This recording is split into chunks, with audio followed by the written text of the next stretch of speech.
podcast. Well, somewhat of the Benchwarmers podcast. This is a brand new thing that I, Casey Coggins, have decided to start doing. I drive home from Austin every day, Monday through Friday from work, and I have plenty of time to sit and talk and think and listen and bullshit pretty much while I'm heading home. So, what better thing to do than record myself in some of the thoughts that I have in the NBA this season. I'm calling this segment the Casey's Corner 3 segment.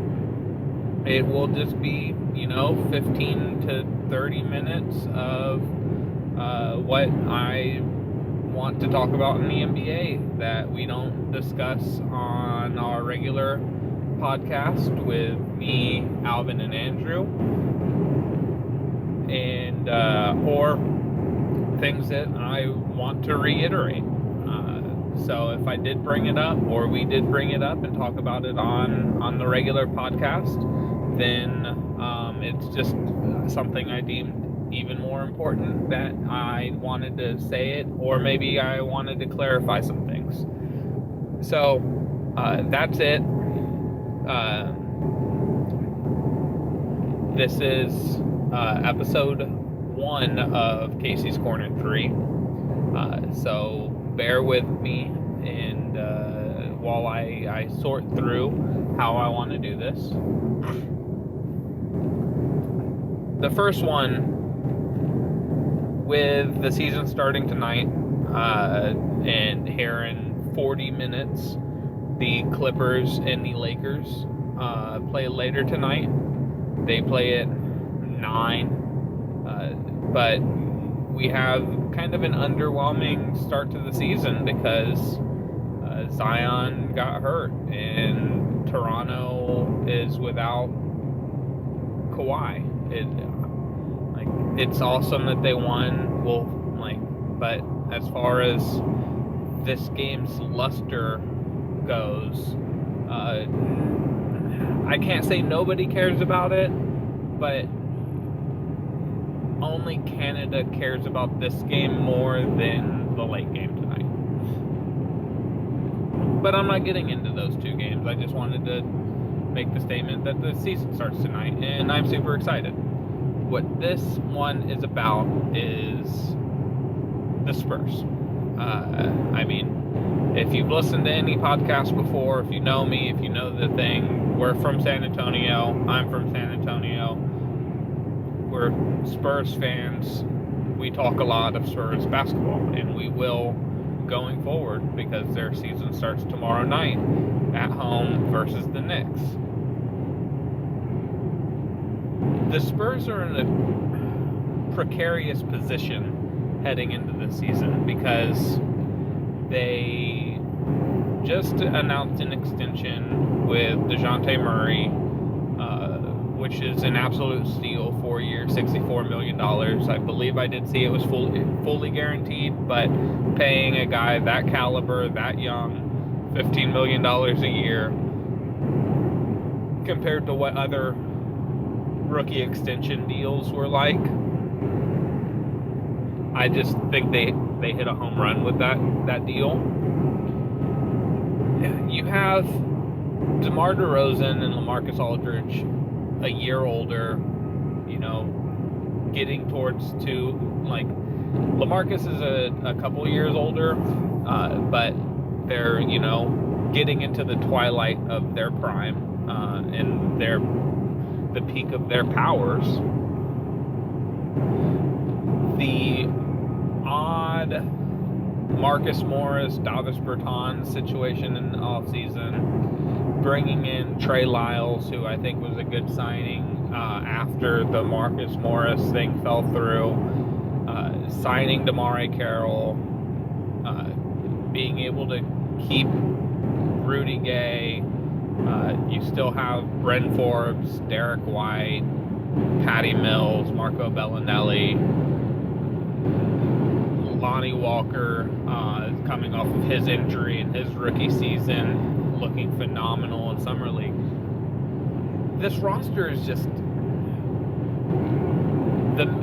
The roster is what I really want to touch on, because I think that Pop is the greatest basketball coach of all time, and others might not have him as the greatest, but he is one of the greatest. But one of the problems that he has, and one of the problems the Spurs have, is the rotations can get a little wonky, and they're not the only team that has that happen. You invest in a guy that you expect to be a pivotal player for you, and they don't live up to the hype, or injuries happen, and just I could go down a laundry list of reasons why rotations can get a little wonky. But this year's rotation is going to really hold weight on what the Spurs are going to be going forward. Because if I was the coach, as much as I love Patty Mills and as good of a shooter that Marco Bellinelli is, they're not touching the floor. They would be relegated to spot minutes, depending on what the game script is, what the score is, quarter, how much time is left, injuries, all sorts of stuff. But in a utopian universe, they're not playing on my team. They're veterans, yes, they're leaders, and yes, they're outstanding offensive players. But with the roster that is currently constructed, you have a lot of guards and a lot of options and pieces for your 1, 2s, and 3s. The 4s and 5s are a little thin, but as far as the backcourt goes, you have plenty of options to run with. And the reason why I say that Patty Mills and Marco Bellinelli just kind of get relegated is Derek White showed out in the playoffs. He is shown to be a pivotal piece, and I've said pivotal already, but he is somebody who, if he's not starting, is a great combo guard backup who can shoot the ball above average, handle the ball well, is a very solid defender, and has some height to him. You have Brendan Forbes, who's Patty Mills 2.0. Not necessarily as good of a ball handler, not as great of a shot creator, but much better defensively. Is still a 40% three-point shooter, and he's no slouch. And he would play great off of Derek White. You have Lonnie Walker, who is just absolutely explosive, incredible athlete, is only getting better. He's a good ball handler too, and he's super young. These are guys that they're all young. They're all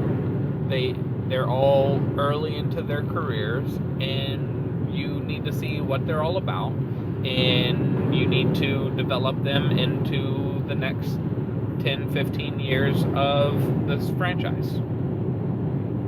That this doesn't even touch on DeMar DeRozan another year in the Spurs system, being the great playmaker that he is, working with Chip England, so hopefully he can extend his range and actually take some threes. He kind of gets the Ben Simmons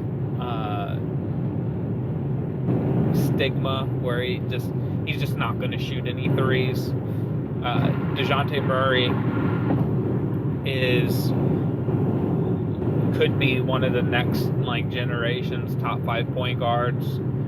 Rangy, athletic defender, working on his shot. His shot looks pretty good so far in the preseason.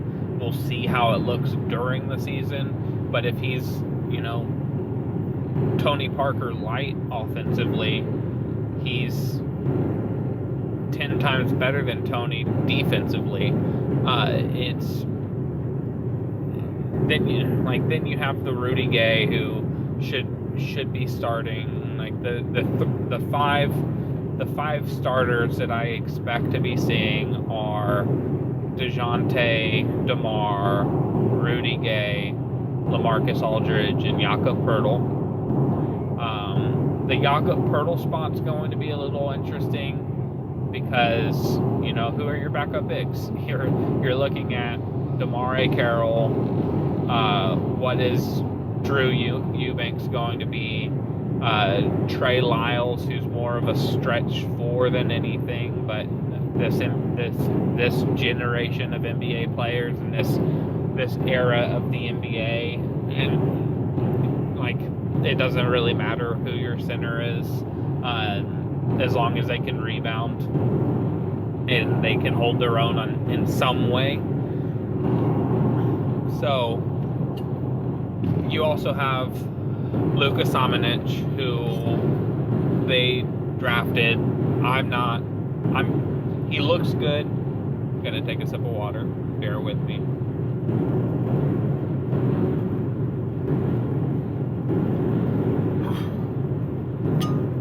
He looks good. He looks like he's going to be able to be an athletic stretch 4, stretch 5 kind of player. That NBA unicorn type guy. But I would have rather the Spurs drafted Matisse Thybulle, just because of what that guy is. But that's neither here nor there. But the front court with a rotation of Trey Lyles, Rudy Gay, LaMarcus Aldridge, Jakob Poeltl, DeMar Carroll getting minutes at the 4, and then whatever Pop decides to do with Luka. Spurs fans know very well how he is with rookies. They have to be just complete stars in order for them to get minutes, and even then it's the last rookie to really shine for the entire season and play a bunch of minutes and be the pivotal, there's number 3 for pivotal, but be the key cog to the machine is Tim Duncan. Tony Parker backed up Speedy Claxton. Manu Ginobili, it took a while for him to get here. Even then, he was in a limited role playing with Michael Finley's and the other 2 guards that they had. Kawhi Leonard, he was backing up Steven Jackson. The list goes on and on and on. DeJounte was backing up Tony until Tony got hurt. Pop doesn't play rookies. He just doesn't. Unless your name's Tim Duncan and you deserve to be played. So, what does a Spurs roster or a Spurs record look like when you're playing DeJounte Murray, DeMar DeRozan, Rudy Gay, DeMar Carroll, LaMarcus Aldridge, Jakob Poeltl, Derek White, Brendan Forbes, Patty Mills, Marco Bellinelli, Lonnie Walker, and I don't know if I forgot anybody there. I'll say Trey Lyles just in case I didn't say his name. The Spurs are deep, and they're deep every year. And that's why it's all about the rotations. There was some feathers being ruffled during the preseason because Pop wasn't playing DeJounte and Derek at the same time, which I kind of understand. They play very similar roles, and they have very similar skills, and while they're both great, I think if you can play DeJounte minutes with Bryn Forbes and Marco Bellinelli, even though I said that I would never play Marco Bellinelli with this roster, and Rudy Gay and LaMarcus Aldridge, you have shooting around the pick and roll of DeJounte Murray and LaMarcus Aldridge. And you have at least one top-tier perimeter defender. So your defense, and LaMarcus Aldridge isn't the greatest defender in the world, but he's shown himself to be capable of defending. And then that also allows you to put Derek White with Patty Mills, DeMar DeRozan, DeMare Carroll. Like, there's so many options that the Spurs have that it gets into this, well, what options are you actually going to roll with? I don't think that the Spurs are talented enough to not roll out their top tier guys and use them in heavier minutes than they normally do. DeJounte, as long as he's healthy and is looking good and staying fresh, shouldn't play less than 34 minutes a night. Same with DeMar, same with LaMarcus Aldridge. They just shouldn't. They should be on the court as much as humanly possible during this season if the Spurs are looking to be within the 3 to 6 seed in the West. The West is too good. And I do see that the Spurs have a talented enough roster to be the 3 seed. And people might think that I'm crazy for even saying that, but they really are. The guys that I watched take the Denver Nuggets, who were the second best team in the Western Conference last year, who are one of the hot picks this year to make it to the NBA Finals and compete in the West. The Spurs are bringing practically everybody back, plus adding their starting point guard, who was an all-defensive rookie player, and I should have looked it up, but I know that there were talks about him making even the all-defensive team in his rookie season because of how good of a defender he is. If he's healthy and his shot looks like it's developed, if DeMar DeRozan is more comfortable in this second year, if LaMarcus Aldridge continues to play as solid as he has been, Rudy Gay has looked really good the last couple of years, Derek White takes another step, Bryn Forbes takes another step, Lonnie Walker gets some run, and he looks like the player that was drafted with the 18th overall pick or whatever that pick was. They have the talent to be able to run with any team, slow it down with any team, shoot with any team, or defend with any team. They do. The one thing is they're bigs. Again, as I mentioned earlier, you're looking at Aldridge and Pirtle as really their only two traditional bigs. And then you have some kind of combination of Trey Lyles, Rudy Gay, DeMare Carroll, and then whatever the Spurs get out of Samanic. It's a really interesting roster that if they hit on all cylinders, I think could win the West. But you're looking at them hitting on all cylinders. odds are that's not going to happen, because what teams really hit on all cylinders? Very few teams in NBA history hit on all cylinders. They deal with injuries. They deal with some kind of rotation woes or lack of energy or effort, and that's where the worry comes. That's where I don't see them getting to the Western Conference Finals this year. I don't see them winning the West. I don't see them being a top 4 seed.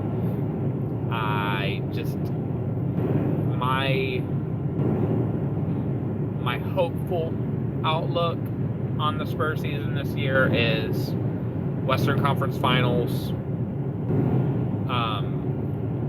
or a top 3 seed in the West. Just kind of similar to what like Denver did last year, where Denver was a year ahead of schedule. What they did last year should have been what they were doing this year, and the Spurs could be that this year. The more likely scenario, and what I predict going forward into the season, is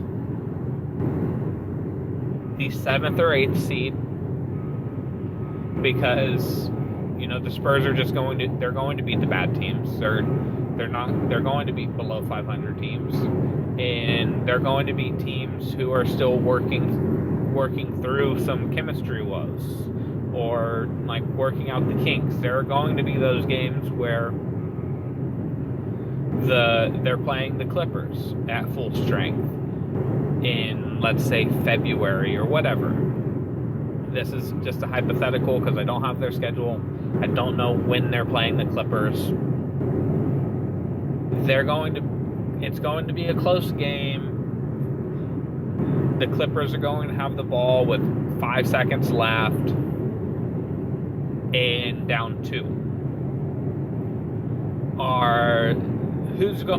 Who are they giving the ball to? They have Paul George. They have Kawhi Leonard.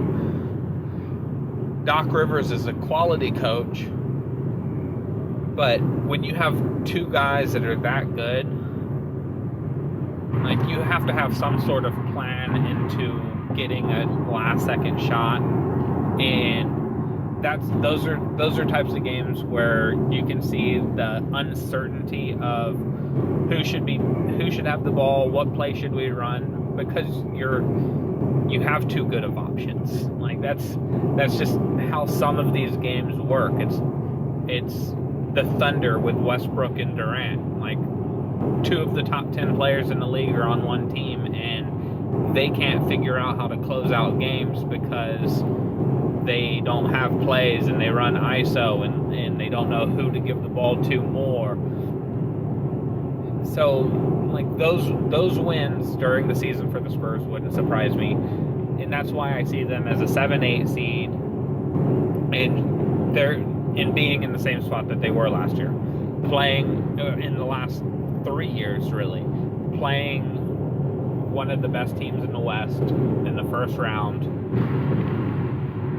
looking solid against that team, and then losing in the first round. Like, that is the odds on. Like, if I was betting on it, I'm not. That's what I would bet. I would bet that they're going to make the playoffs. I would bet that they're going to win at least 45 games, because 45 games is probably going to be the 8th seed. And I bet that they would lose in the first round. And while I'm happy that the Spurs are going to make the playoffs and continue the streak, it's kind of, to bring it full circle, I would kind of rather them roll out all of their young people, all of these young guys, play them more minutes than normal, and see what you got. Because if you're not going to compete for the championship this year, again, I'm not going to complain that they make the playoffs, but I would also like to know and I would hope that they want to know what they truly have in Lonnie and Bryn and DeJounte and Derek and Luka, and I guess Chimezi, whatever we get out of him too. But I have a feeling he's going to be relegated to the G League this year and being the Austin Spurs MVP. And that's just the way I see it. And we're a little longer than I wanted to do this first episode of Casey's Corner 3. But as I said at the beginning, I'm just working this out and seeing how exactly this is going to go.